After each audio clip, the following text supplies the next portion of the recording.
If you open a dollar bill, it reads, "This note is legal tender for all debts, public or private." The language couldn't be clearer, and yet even if you have this dollar bill, legal tender, with the full faith and credit of the United States behind it, there is a rising tide of businesses that refuse to accept cash, that only accept credit. All of which raises the $1 question. What in fact does a cashless marketplace mean for society at large? What does it mean to those Americans who have no access to credit? What if you're homeless? What if you're undocumented? What if you're otherwise underbanked? If you have no access to credit, then you have no means of purchasing goods and services, purchasing food and clothing in an increasingly cashless marketplace.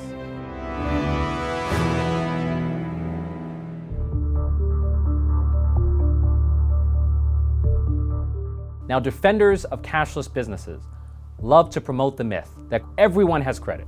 But those who claim that credit is universally within reach are living in a bubble of privilege, far removed from the reality of widespread poverty.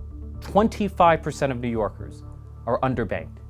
So even if a cashless business model appears to be neutral on paper, it has a real-world exclusionary effect. Making credit a requirement for consumption is a little like making identification a requirement for voting. The effect is the same, the disempowerment of America's most vulnerable communities.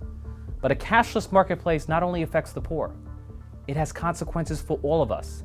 Even if you have access to credit, you might prefer cash as a mode of payment for reasons relating to privacy, because it does not involve the sharing of private information.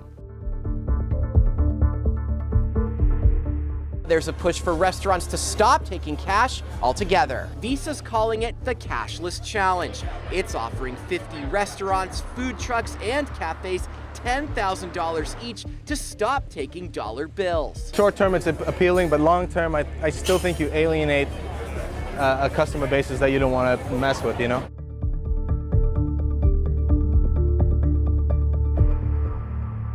To confront the creeping cashlessness of the New York City marketplace, I am introducing legislation that would require every retail and food establishment in the city to accept cash payment. In New York City, it will become unlawful for a business to discriminate based on mode of payment. If you have the money to buy food, clothing, and shelter, then under my bill, you will have the legal right to do so.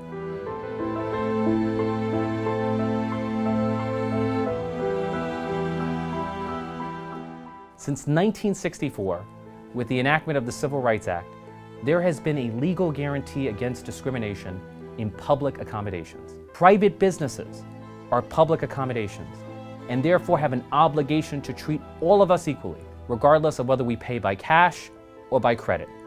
Credit can be one option among many, but it should never be the sole option.